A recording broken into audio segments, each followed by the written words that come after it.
Días, mi nombre es Yurlevi Sánchez. El día de hoy vamos a revisar Homo Videns, la sociedad teledirigida por Giovanni Sartori, de la editorial Taurus. Entonces, lo que queremos ver es unos capítulos que hablan de el hombre y sus comienzos. Entonces, el primer capítulo de estos, vamos a revisar el Homo sapiens. Homo sapiens, de este modo, clasificaba Linneo a la especie humana en su sistema de la naturaleza de 1758.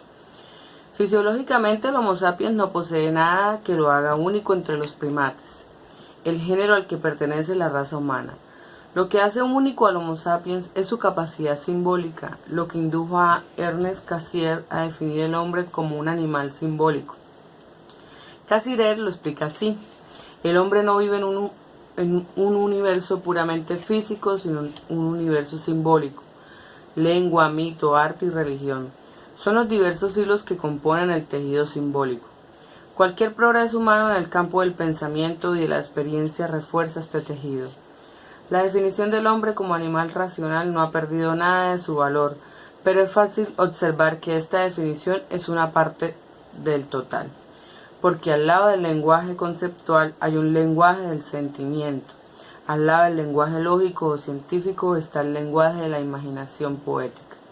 Al principio, el lenguaje no expresa pensamientos, ideas, sino sentimientos y afectos. 1948, páginas 47 y 49. Así pues, la expresión animal y symbolism comprende todas las formas de la vida cultural del hombre, y la capacidad simbólica de los seres humanos se despliega en el lenguaje, en la capacidad de comunicar mediante una articulación de sonidos y signos significantes, provistos de significado. Actualmente hablamos de lenguajes en plural, por tanto, de lenguajes cuyo significante no es la palabra. Por ejemplo, el lenguaje del cine, de las artes figurativas, de las emociones, etc. Pero estas son acepciones metafóricas, pues el lenguaje esencial que de verdad caracteriza e instituye al hombre como animal simbólico es el lenguaje palabra, el lenguaje de nuestra habla. Digamos, por tanto, que el hombre es un animal parlante, un animal locuaz, que continuamente está hablando consigo mismo. Cassirer, 1948, página 47. Y que esta es la característica que lo distingue radicalmente de cualquier especie de ser viviente. A esto se podría replicar que los animales también comunican con lenguaje propio. Sí, pero no del todo. El llamado lenguaje animal transmite señales, y la diferencia fundamental es que el hombre posee un lenguaje capaz de hablar de sí mismo. El hombre reflexiona sobre lo que dice, y no solo el comunicar, sino también el pensar y el conocer que caracterizan al hombre como animal simbólico. Se construye en el lenguaje y con el lenguaje. El lenguaje no solo es un instrumento del comunicar, sino también del pensar. Y el pensar no necesita del ver. Un ciego está obstaculizado en su pensar por el hecho de que no puede leer y por tanto tiene un menor soporte del saber escrito, pero no por el hecho de que no ve las cosas en las que piensa. A decir verdad, las cosas en las que pensamos no las ve ni siquiera el que puede ver. No son visibles. Las civilizaciones se desarrollan con la escritura, y es el tránsito de la comunicación oral a la palabra escrita lo que desarrolla una civilización. Havelock, 1973. Pero hasta la invención de la imprenta, la cultura de toda sociedad se fundamenta principalmente en la transmisión oral.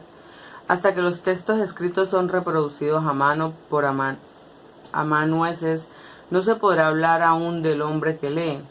Leer y tener algo que leer fue hasta finales del siglo XV un privilegio de poquísimos doctos. El Homo sapiens que multiplica el propio saber es, pues, el hombre llamado hombre de Gutenberg.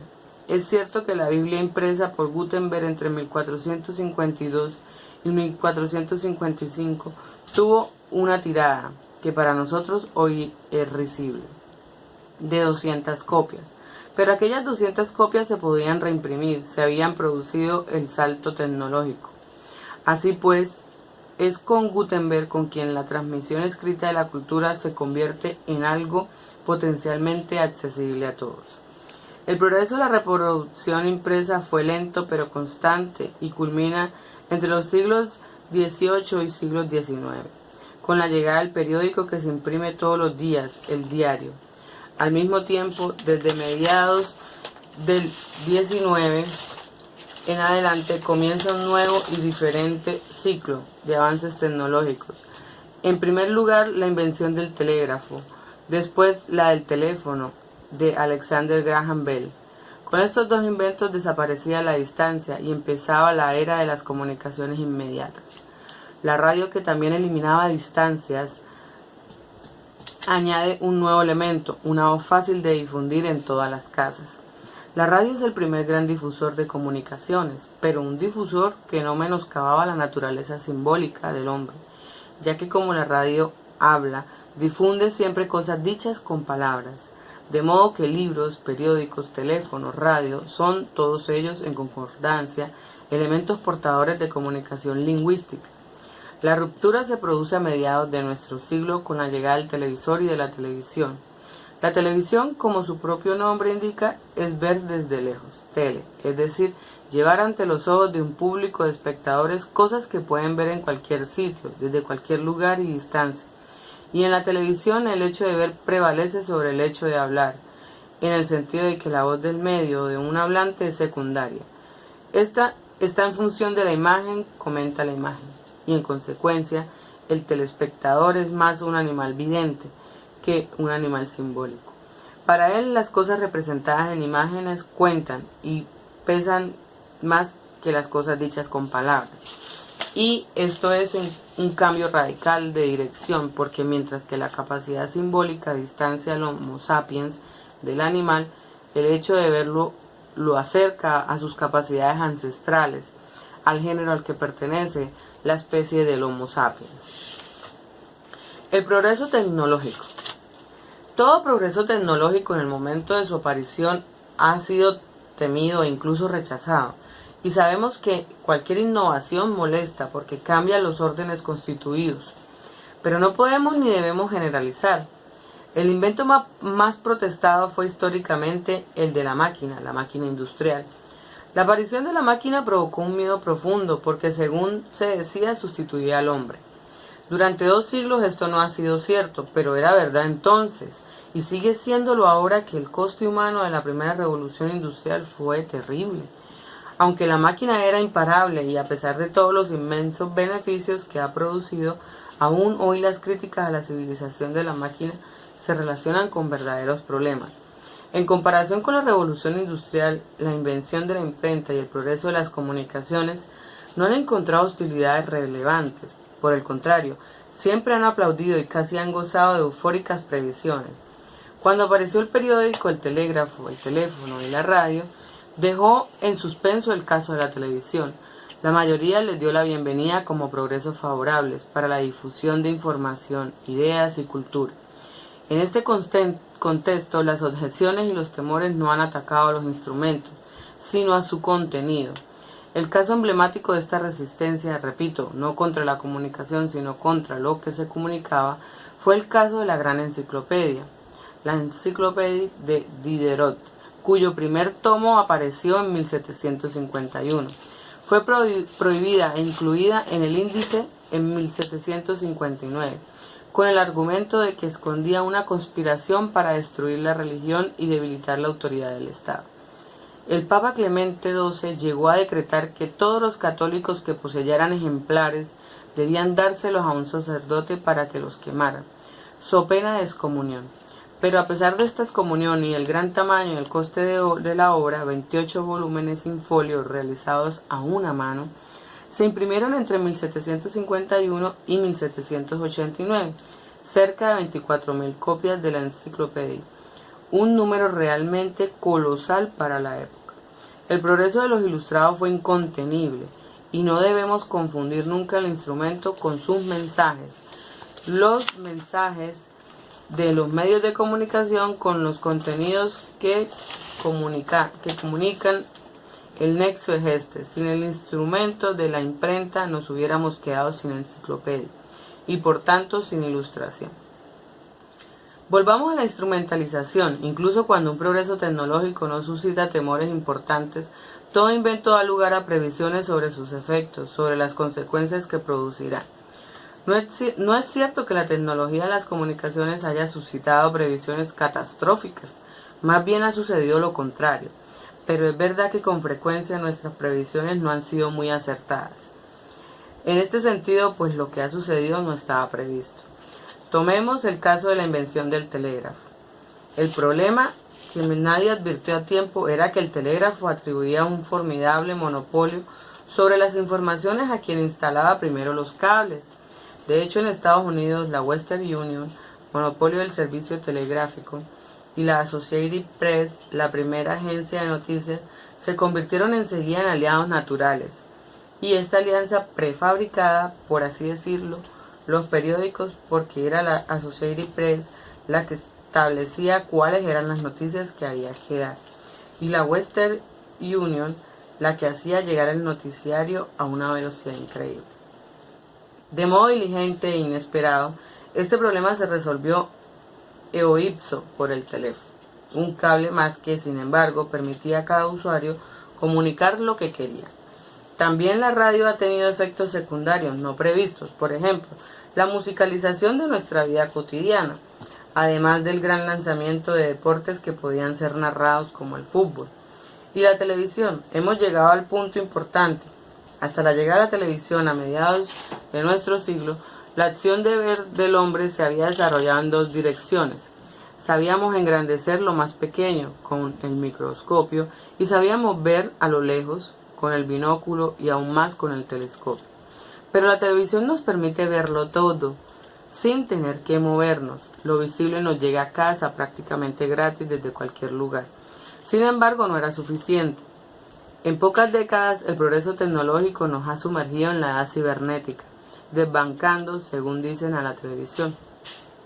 En efecto, hemos pasado o estamos pasando a una edad multimedia en la cual, como su nombre indica, los medios de comunicación son numerosos y la televisión ha dejado de ser la reina de esta multimedialidad. El nuevo soberano es ahora el ordenador, porque el ordenador y con él la digitalización de todos los medios no solo unifica la palabra, el sonido y las imágenes, sino que además introduce en los visibles realidades simuladas, realidades virtuales. Pero no acumulemos demasiadas cosas. La diferencia en la que debemos detenernos es que los medios visibles en cuestión son dos y que son muy diferentes. La televisión nos muestra imágenes de cosas reales, es fotografía y cinematografía de lo que existe. Por el contrario, el ordenador cibernético, para condensar la idea en dos palabras, nos enseña imágenes imaginarias. La llamada realidad virtual es una irrealidad que se ha creado con la imagen y que es realidad solo en la pantalla. Lo virtual, las simulaciones, amplían desmesuradamente las posibilidades de lo real, pero no son realidades. Continuemos viendo el video niño. Así pues, el cambio de aguja se ha producido por el hecho de informarse viendo. Este cambio empieza con la televisión. Por tanto, comienzo también yo por telever, sean cuales sean los desarrollos virtuales del videover posteriores a la televisión. Es la televisión la que modifica primero y fundamentalmente la naturaleza misma de la comunicación, pues traslada el contexto de la palabra impresa o radiotransmitida al contexto de la imagen. La diferencia es radical. La palabra es un símbolo que se resuelve en lo que significa, en lo que nos hace entender. Y entendemos la palabra solo si podemos, es decir, si conocemos la lengua a la que pertenece. En caso contrario, es letra muerta, un signo o un sonido cualquiera. Por el contrario, la imagen es pura y simple. Representación visual, la imagen se ve y eso es suficiente. Y para verla basta con poseer el sentido de la vista, basta con no ser ciegos. La imagen no se ve en chino, árabe o inglés, como ya he dicho, se ve y es suficiente. Está claro pues que el caso de la televisión no puede ser tratado por analogía, es decir, como si la televisión fuera una prolongación y una manera de ampliación de los instrumentos de comunicación que la han precedido.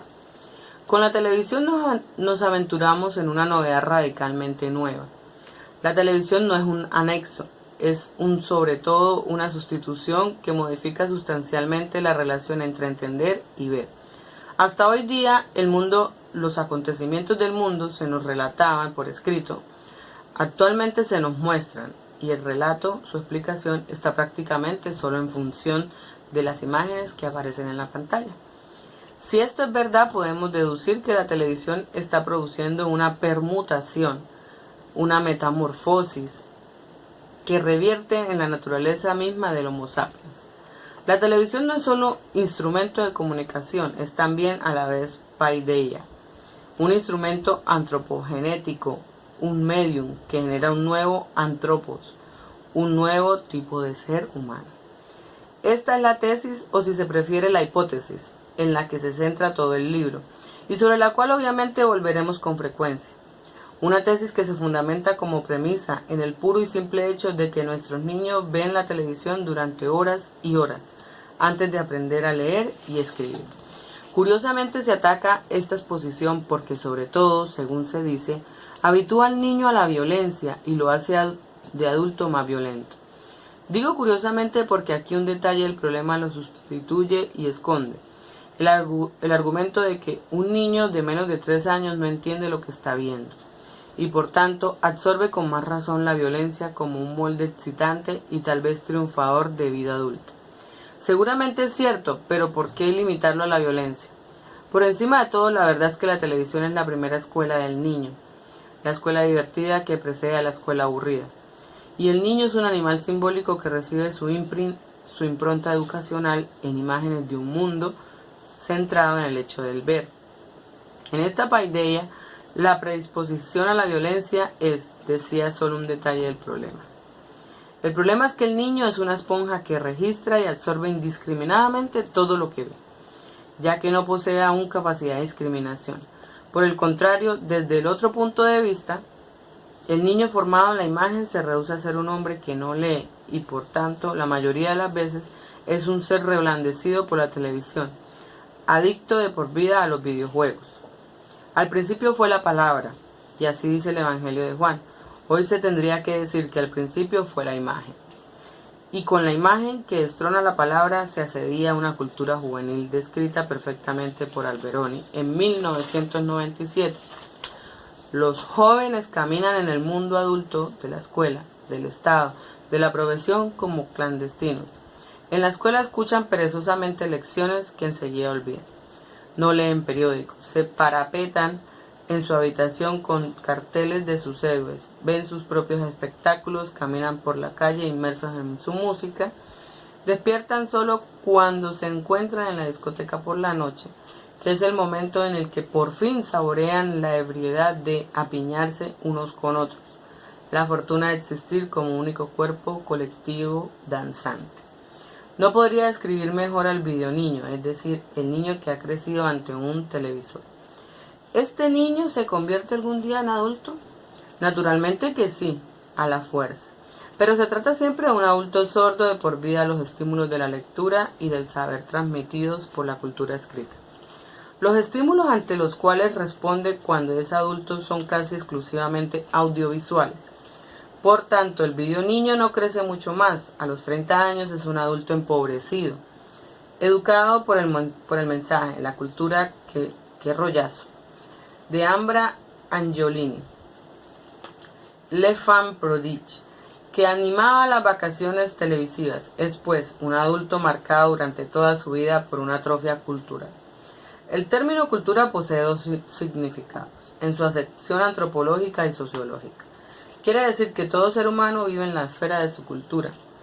Si el hombre es como es, un animal simbólico, de ello deriva eo ipso, que vive en un contexto coordinado de valores, creencias, conceptos, y en definitiva de simbolizaciones que constituyen la cultura. Así pues, en esta acepción genérica, también el hombre primitivo o el analfabeto poseen cultura. Y es en este sentido en el que hoy hablamos, por ejemplo, una cultura del ocio, una cultura de la imagen y una cultura juvenil. Pero cultura es además sinónimo de saber. Una persona culta es una persona que sabe, que ha hecho buenas lecturas o que en todo caso está bien informada. En esta acepción restringida y apreciativa, la cultura es de los cultos, no de los ignorantes.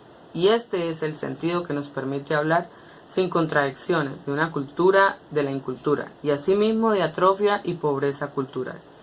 Es cierto que las sociedades siempre han sido plasmadas por la naturaleza de los medios de comunicación, mediante los cuales comunican más que por el contenido de la comunicación. El alfabeto, por ejemplo, es una tecnología absorbida por el niño, mediante ósmosis, por llamarlo así. Pero no es verdad que el alfabeto y la prensa hayan promovido un progreso de fragmentación, de especialización y de alejamiento, mientras que la tecnología electrónica promueve la unificación y la inmersión. Si acaso es verdad lo contrario, ni siquiera estas consideraciones pueden demostrar superioridad alguna de la cultura audiovisual sobre la cultura escrita. El mensaje con el cual la nueva cultura se recomienda y su autoelogia es que la cultura del libro es de unos pocos, es elitista, mientras que la cultura audiovisual es de la mayoría. Pero el número de beneficiarios, sea minoría o mayoría, no altera la naturaleza ni el valor de una cultura. Y si el coste de una cultura de todos es el desclasamiento en una subcultura que es además cualitativamente incultura, ignorancia cultural, entonces la operación representa solamente una pérdida. Es tal vez mejor que todos seamos incultos a que haya unos pocos cultos. Queremos una cultura en la que nadie sepa nada. En definitiva, si el maestro sabe más que el alumno, tenemos que matar al maestro. Y el que no razona de este modo es un elitista. Esta es la lógica de quien carece de lógica. Veamos progresos y regresiones. Damos por descontado que todo progreso tecnológico es por definición un progreso. Sí y no. Depende de qué entendamos por progreso. Por sí mismo, progresar es solo ir hacia adelante. Y esto comporta un crecimiento, y no está claro que este aumento tenga que ser positivo. También de un tumor podemos decir que crece, y en este caso lo que aumenta es un mal, una enfermedad. En numerosos contextos, pues la noción de progreso es neutra. Pero con respecto a la progresión de la historia, la noción de progreso es positiva. Para la Ilustración y aún hoy para nosotros, progreso significa un crecimiento de la civilización, un avance hacia algo mejor, es decir, una mejoría. Y cuando la televisión se define como un progreso, se sobreentiende que se trata de un crecimiento bueno. Pero atención, aquí no estamos hablando del progreso de la televisión, de su crecimiento, sino de una televisión que produce progreso. Y una segunda advertencia, una mejora que sea solo cuantitativa, no es por sí misma una mejora, es solamente una extensión, un mayor tamaño o penetración. El progreso de una epidemia y por tanto su difusión no es, por así decirlo, un progreso que ayuda al progreso. La advertencia es pues que un aumento cuantitativo no mejora nada si no está acompañado de un progreso sustancial. Lo que equitativamente suele decir que un aumento cuantitativo no es un progreso cualitativo y por tanto un progreso en sentido positivo y apreciativo del término, y mientras que un progreso cualitativo puede prescindir del aumento cuantitativo, es decir, quedar en el ámbito de lo poco numeroso, lo contrario no es cierto. La difusión en extensión de algo se considera progreso solo si el contenido de esa difusión es positivo, o al menos no da pérdidas si no está ya en pérdida. Una vez aclarada esta premisa, la pregunta es, ¿en qué sentido la televisión es progresiva en cuanto que mejora un estado de cosas ya preexistentes? Es una pregunta a la que debemos responder haciendo una distinción.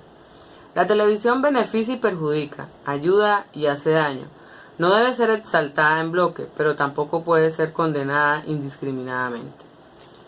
En líneas generales, lo iremos viendo detalladamente. Es cierto que la televisión entretiene y divierte.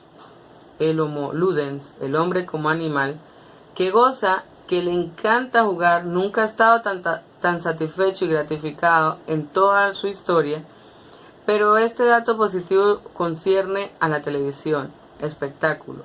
No obstante, si la televisión transforma todo en espectáculo, entonces la valoración cambia. Una segunda generalización es verdad que la televisión estimula, en parte ya lo ha hecho la radio, pero el efecto estimulante de la televisión es dinámico y diferente. Despertar con la palabra, la radio, es algo insignificante respecto a despertar producido por la visión de todo el mundo. lo que en potencia podemos ver en cualquier casa. Hasta el siglo XX, las 3/4 de los seres vivos estaban aislados y adormecidos en sus pueblos, como máximo en pequeñas ciudades. Ahora todos nosotros, casi 6.000 millones de personas, nos despiertan o nos pueden despertar en un movimiento colosal, del cual aún no podemos sopesar el impresionante impacto. De momento, en cualquier caso, es seguro que un despertar es apertura hacia el progreso en la acepción ilustrada del término, pero por el contrario es también seguro que frente a estos progresos hay una regresión fundamental, el empobrecimiento de la capacidad de entender. Continuemos viendo el empobrecimiento de la capacidad de entender. El Homo sapiens, volvemos a él, debe todo su saber y todo el avance de su entendimiento a su capacidad de abstracción. Sabemos que las palabras que articulan el lenguaje humano son símbolos que evocan también representaciones y por tanto llevan a la mente figuras, imágenes de cosas visibles que hemos visto. Pero esto sucede solo con los nombres propios y con las palabras concretas. Lo digo de este modo para que la exposición sea más simple, es decir, palabras como casa, cama, mesa, carne, automóvil, gato, mujer, etc. Nuestro vocabulario en orden práctico, de otro modo casi nuestro vocabulario cognoscitivo y teórico, consiste en palabras abstractas y cuyo significado no se puede trasladar ni traducir en imágenes. Ciudad es todavía algo que podemos ver, pero no es posible ver nación, Estado, soberanía, democracia, representación, burocracia, etc. Son conceptos abstractos elaborados por procesos mentales de abstracción que están construidos por nuestra mente como entidades. Los conceptos de justicia, legitimidad, legalidad, libertad, igualdad, derecho y derechos son asimismo abstracciones no visibles. Y aún hay más palabras como paro, inteligencia, felicidad, son también palabras abstractas, y toda nuestra capacidad de administrar la realidad política, social y económica en la que vivimos y a la que se somete la naturaleza del hombre, se fundamentan exclusivamente en un pensamiento conceptual que representa para el ojo desnudo entidades invisibles e inexistentes. Los llamados primitivos son tales porque fábulas aparte en su lenguaje destacan palabras concretas, lo cual garantiza la comunicación, pero escasa capacidad científico-cognoscitiva y de hecho, durante milenios, los primitivos no se movieron de sus pequeñas aldeas y organizaciones tribales. Por el contrario, los pueblos se consideran avanzados porque han adquirido un lenguaje abstracto, que es además un lenguaje construido en la lógica, que permite el conocimiento analítico científico. Algunas palabras abstractas, algunas no todas, son en cierto modo traducibles en imágenes, pero se trata siempre de traducciones que son solo un sudaneo infiel y empobrecido del concepto que intentan visibilizar. Por ejemplo, el desempleo se traduce en la imagen del desempleado, la felicidad en la fotografía de un rostro que expresa alegría, la libertad nos remite a una persona que sale de la cárcel. Incluso podemos ilustrar la palabra igualdad, mostrando dos pelotas de billar y diciendo, he aquí objetos iguales, o bien representar la palabra inteligencia mediante la imagen de un cerebro. Sin embargo, todo ello son distorsiones de esos conceptos en cuestión, y las posibles traducciones que he sugerido no traducen prácticamente nada. La imagen de un hombre sin trabajo no nos lleva a comprender en modo alguno la causa del desempleo y cómo resolverlo. De igual manera, el hecho de mostrar a un detenido que abandona la cárcel no nos explica la libertad. Al igual que la figura de un pobre no nos explica la pobreza, ni la imagen de un enfermo nos hace entender qué es la enfermedad. Así pues, en síntesis, todo el saber del Homo sapiens se desarrolla en la esfera de un mundo ininteligibles, de concepto y concepciones mentales, que no es en modo alguno el mundus sensibilis, el mundo percibido por nuestros sentidos. Y la cuestión es esta: la televisión invierte la evolución de lo sensible en inteligible y lo convierte en el ictu oculi, un regreso al puro y simple acto de ver. La televisión produce imágenes y anula los conceptos, y de este modo atrofia nuestra capacidad de abstracción y con ella toda nuestra capacidad de entender. Para el sensismo, una doctrina epistemológica abandonada por todo el mundo desde hace tiempo, las ideas son calcos derivados de las experiencias sensibles.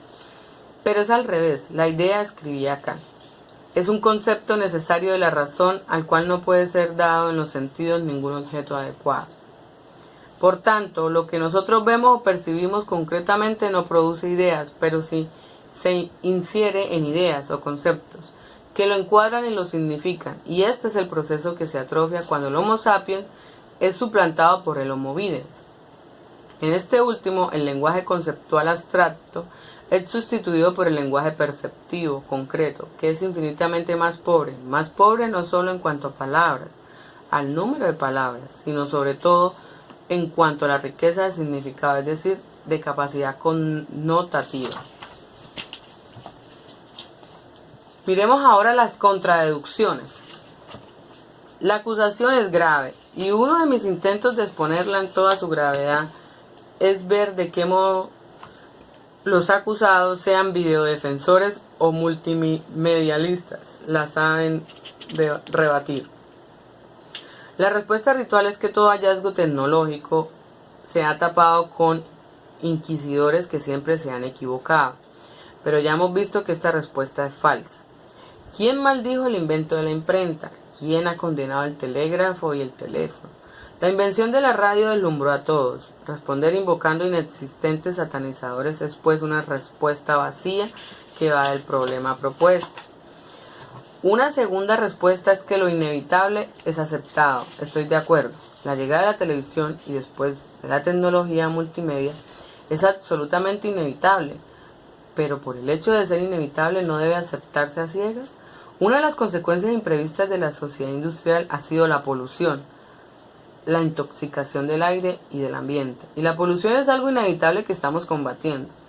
Del mismo modo,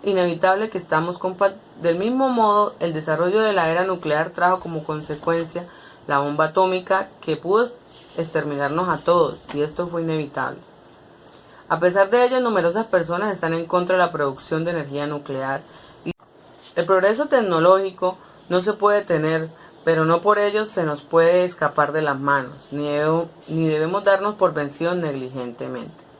Una tercera respuesta, la verdaderamente seria, es que la palabra e imagen no se contraponen.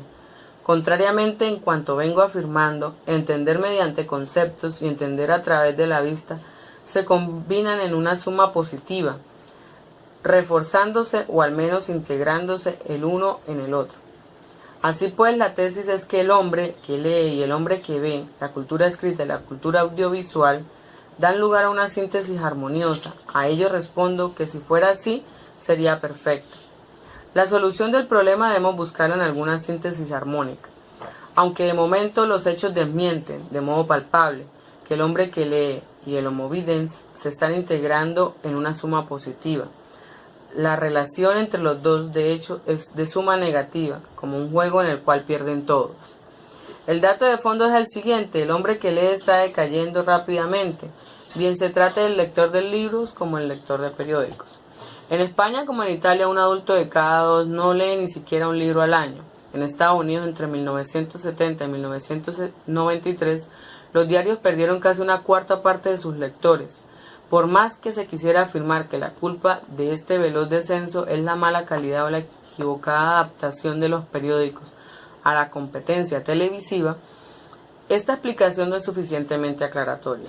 Nos lo aclara más profundamente el hecho de constatar que si en Estados Unidos la sesión televisiva de los núcleos familiares ha crecido en las 3 horas al día en 1954 a más de 7 horas diarias en 1994, quiere decir que después del trabajo no queda tiempo para nada más. 7 horas de televisión más 9 horas de trabajo incluyendo los trayectos, más 6 o 7 horas para dormir, asearse y comer, suman 24 horas. La jornada está completa. Cuentas aparte, tenemos el hecho de que la imagen no da por sí misma casi ninguna inteligibilidad. La imagen debe ser explicada y la explicación que se da de ella en la televisión es insuficiente. Si en un futuro existiera una televisión que explicara mejor, mucho mejor, entonces el discurso sobre una integración positiva entre Homo sapiens y Homo videns se podrá reanudar. Pero por el momento es verdad que no hay integración sino sustracción, y que por tanto el acto de ver está atrofiando la capacidad de entender. Una cuarta respuesta es que, aun admitiendo que el acto de ver empobrece el entendimiento, Este empobrecimiento está ampliamente compensado por la difusión del mensaje televisivo y por su accesibilidad a la mayoría. Para los triunfalistas de los nuevos medios de comunicación, el saber mediante conceptos es elitista, mientras que el saber por imágenes es democrático. Pero este elogio es impúdico y tramposo, como aclararé a continuación. Y ya he explicado que un progreso que es solo cuantitativo y comporta una regresión cualitativa no constituye un avance en la acepción positiva del término. Por tanto, la conclusión vuelve a ser que un conocimiento mediante imágenes no es un saber en el sentido cognoscitivo del término y que, más que difundir el saber, erosiona los contenidos del mismo. Una última respuesta posible es aceptar que las críticas aquí formuladas son justas para la televisión, pero que no lo son para el naciente mundo multimedial. Pasaremos a analizar esto a continuación. Internet y cibernavegación. ¿Está o estará superada la televisión? Cuando hace apenas 50 años de su aparición, la televisión ya ha sido declarada obsoleta. Las nuevas fronteras son Internet y el ciberespacio, y el nuevo lema es ser digitales. El salto es grande y la diferencia es esta, que el televisor es un instrumento monovalente que recibe imágenes con un espectador pasivo que lo mira, mientras que el mundo multimedia es un mundo interactivo, y por tanto de usuarios activos, y polivalente, de múltiples utilizaciones, cuya máquina es un ordenador que recibe y transmite mensajes digitalizados. Entonces, ¿está superada la televisión? Si la comparación se establece entre máquinas, entonces la máquina superior es sin duda el ordenador. Además, el ordenador es una máquina mediante la cual pensamos y que modifica nuestro modo de pensar, lo que no significa que el hombre común se abalanzara sobre el ordenador personal abandonando el telever. Así como la radio no ha sido anulada por el televisor, no hay razón para suponer que la televisión será anulada por Internet, ya que estos instrumentos ofrecen productos diferentes. Está claro que pueden estar al lado el uno del otro. No se trata pues de superación, sino de protagonismo. Internet, la red de las redes, es un prodigioso instrumento multitarea. Transmite imágenes, pero también texto escrito. Abre al diálogo entre usuarios que se buscan entre ellos e interactúan. Y permite una profundización prácticamente ilimitada en cualquier curiosidad. Es como una biblioteca universal conectada por diferentes mecanismos. Para orientarse entre tanta abundancia, distinguimos tres posibilidades de empleo. 1. Una utilización estrictamente práctica. 2. Una utilización para el entretenimiento. Y 3. Una utilización educativo-cultural. Sobre el uso de Internet para administrar nuestros asuntos y servicios, la previsión es indudable. Los chicos y chicas de hoy serán todos en el futuro cibernautas prácticos. Las dudas aparecen en cuanto a los restantes usos. Si Internet es entretenimiento y se utiliza como entretenimiento, entonces ya no es tan seguro que venza la televisión. El punto débil de la televisión que conocemos es que generaliza en el sentido de que no proporciona productos suficientemente diferenciados vía éter. La televisión debe ofrecer productos de masa, productos que lleguen a un público muy numeroso y al que representen numerosos anuncios publicitarios. Por el contrario, Internet proporciona productos a medida de diferentes intereses. Pero también la televisión se está fragmentando por cable o vía satélite, en centenares de canales dirigidos a audiencias concretas. Al especializarse de este modo, la televisión cubrirá también nichos que resultarán competitivos con los nichos de los cibernautas. Por tanto, en la medida en que Internet es una diversión, un entretenimiento, la televisión resultará vencedora entre los perezosos, cansadas que prefieran el acto de admirar, mientras que Internet triunfará entre los activos, los que quieran dialogar y buscar. Sin embargo, el hecho de que la cantidad de amantes de la televisión sea superior o inferior al número de red dependientes me induce solo a observar que cada uno se entretiene a su modo. El problema es si Internet producirá o no un crecimiento cultural. En teoría debería ser así, pues el que busca conocimiento en Internet lo encuentra. La cuestión es qué número de personas utilizarán Internet como instrumento de conocimiento. El obstáculo durante este largo camino es que el niño de 3 o 4 años se inicie con la televisión. Por tanto, cuando llega a Internet, su interés cognoscitivo no está sensibilizado para la abstracción, y ya que sin capacidad de abstracción no se alcanza el mundo inteligibilis. es muy probable que el saber almacenado en la red permanezca inutilizado durante un largo tiempo. Decía que en teoría Internet debería estimular el crecimiento cultural, pero en la práctica puede suceder lo contrario. Desde el momento en que el Homo videns ya está formado cuando se enfrenta a la red, sin duda Internet nos puede ayudar a salir del aislamiento del mundo sensibilis. Pero ¿cuántos lograrán esto? En líneas generales estoy de acuerdo con Sergio Lepri, que afirma que Internet es un gran mar donde navegar es apasionante, pero un mar que después de una pequeña travesía de algunos días, preferimos contemplarlo sin movernos del puerto. Como instrumento práctico, como un paseo a un mercadillo callejero o como un recorrido por nuestros más variados hobbies, Internet tiene un porvenir revolucionario. Como instrumento cultural de crecimiento de nuestra cultura, preveo que tiene un futuro modesto. Los verdaderos estudiosos seguirán leyendo libros, sirviéndose de Internet para completar datos, para las bibliografías y la información que anteriormente encontraban en los diccionarios, pero dudo que se enamoren de la red.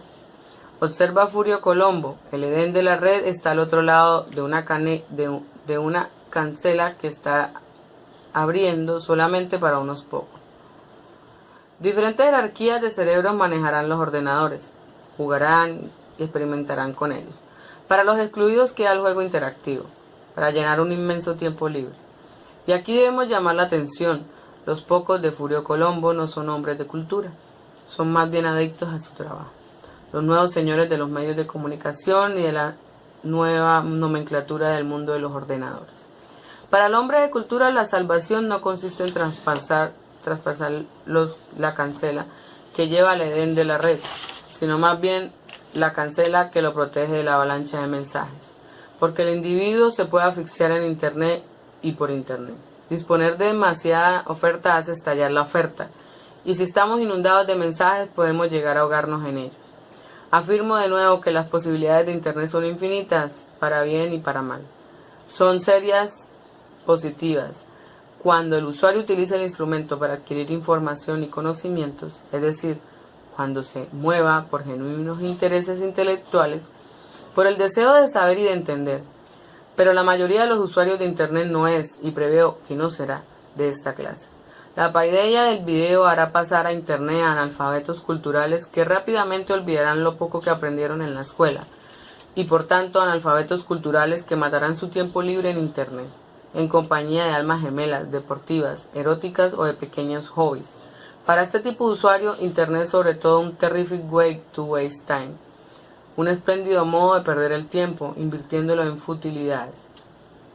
Se pensará que esto no tiene nada de malo. Es verdad, pero tampoco hay nada de bueno. Y por supuesto no representa progreso alguno, sino todo lo contrario. Pero el objetivo final no es Internet, es el cibermundo, profetizado y promovido más que por cualquier otro autor, por Nicolás Negroponte, en su libro El mundo digital. El nuevo paso del progreso se resume así: el mundo digital. El que recibe puede elaborar la información reseteándola como quiera. Con el control formal sobre el mensaje se individualiza, se hace suyo. Consigue así una cibernavegación muy visual y visualizada. En las llamadas realidades virtuales, en una casi infinita descomposición y recomposición. Ensamblaje de imágenes, formas y figuras. No niego que la navegación en lo virtual, que es como decir en las simulaciones, puede ser enormemente estimulante. Los que proyectan formas aerodinámicas, por ejemplo, simulan desde hace muchas décadas. Y tal vez el Evangelio de Negroponte roba la idea, difundiéndola a millones de personas.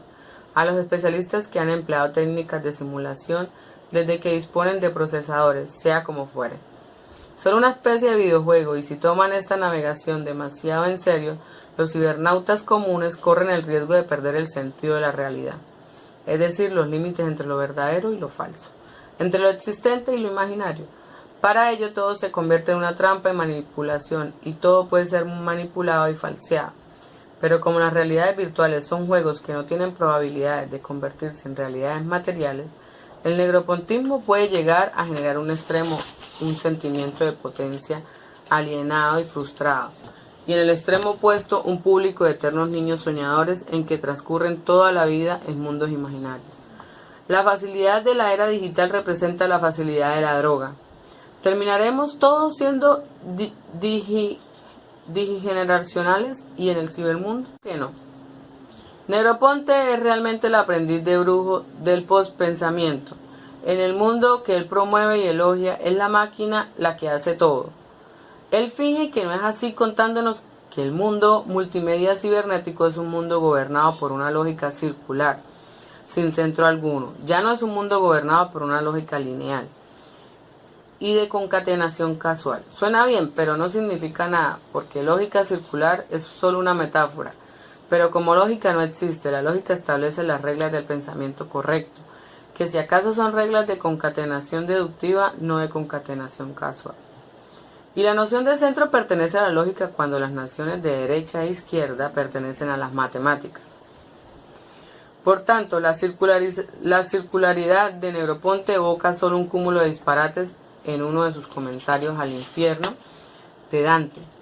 Eliot lo describía como un lugar en el cual nada se conecta con nada. Con el mismo criterio, la lógica circular es un infierno. Lógico. Esperanzas aparte, mi pronóstico es que la televisión seguirá siendo el centro, en detrimento de la cibernavegación y de sus sirenas. Y esto se fundamenta asimismo en la consideración de que la televisión no tiene techo. En 1992 ya existían en el mundo 1 millón de millones de televisores. Si excluimos a los marginados y a los que realmente se mueren de hambre, la televisión cubre a donde llega casi el 100% de las casas. En cambio, para los demás inventos hay un techo. Internet produce saturación y ver pasivamente es más fácil y más cómodo que el acto de ver activamente de las navegaciones cibernéticas. Sin contar que, como ya he explicado, la televisión nos muestra una realidad que nos atañe de verdad. Mientras que el cibermundo nos enseña imágenes imaginarias, vivir en el ciberespacio es como vivir solo de Star Trek y de películas de ciencia ficción. ¿Todo el día y todos los días? ¡Qué aburrido! Podría ser que mi previsión sobre el centralismo de la televisión resultara equivocada. Es posible. Por ejemplo, que yo infravalore la importancia de una comunicación activa e interactiva. Incluso, si es así, los problemas que he destacado siguen siendo los mismos. Por tanto, continúa siendo verdad que hacia finales del siglo XX el Homo sapiens ha entrado en crisis. Una crisis de pérdida de conocimiento y de capacidad de saber. Bueno, televidentes, el día de hoy hemos hablado sobre este tema tan importante como Videns, la sociedad teledirigida. Esto con el fin de nosotros poder reflexionar acerca de qué está pasando con la televisión y con todos esos medios creados para hacernos pensar, para hacernos reflexionar cada día más en cómo estamos adquiriendo nuestro conocimiento, cuál es la capacidad de lenguaje que tenemos y de qué fuente nos estamos valiendo para poder desarrollar nuestro pensamiento, nuestra razón, nuestra lógica y desde dónde estamos obteniendo toda esa información. Espero en lo que continúa del video podamos llegar a dar nuestro punto de vista un poco más a través de la lógica y podamos pensar un poco más allá de qué estamos haciendo con nuestro saber leer, escribir y aprender.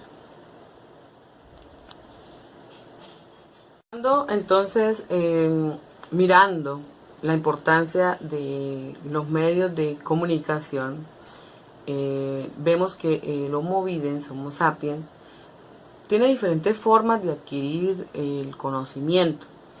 Desde los inicios, con la imprenta y la ilustración, teníamos la posibilidad de coger textos, de coger diferentes formas de comunicación, de lenguaje, de una forma escrita, de una forma comunicativa, por diferentes autores.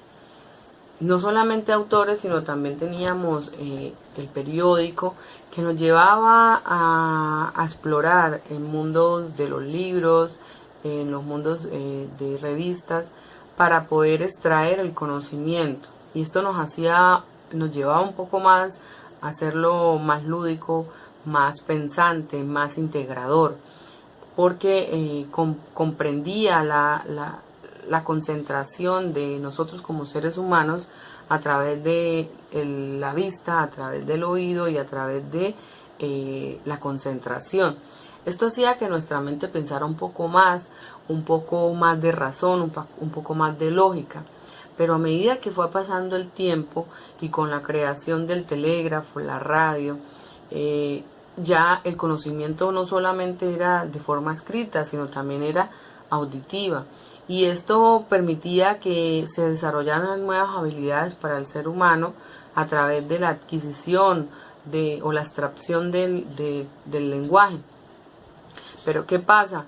Nosotros hemos ido avanzando en esta serie de crecimiento en conocimiento y de adquirir de formas diferentes el lenguaje, pero ha hecho que nosotros nos volvamos un poco más perezosos, es decir, que ya no queremos nosotros pensar, sino que nos entreguen todo de una forma directa. Y poco a poco hemos perdido esa forma de pensamiento, esa forma de razonar de forma lógica acerca de cualquier tema que se nos presente. Asimismo, hemos perdido el interés de buscar algo que nos pueda fundamentar un poco más las cosas, de darle razón a las cosas porque existen, porque se van perfeccionando cada día más. Entonces, esta lectura nos lleva a entender por qué cada vez que hay una nueva invención de una forma de comunicación, nosotros vamos generando diferentes estrategias que nos permitan adquirir conocimiento. Pero veamos algo importante. Se utiliza para aprender conocimiento, pero hay personas que no lo utilizan de este modo. ¿A qué voy con esto? Que aunque tenemos una forma escrita de comunicación, tenemos una forma de escucha que puede ser aprovechada de forma correcta, hay personas que pierden el tiempo en esto.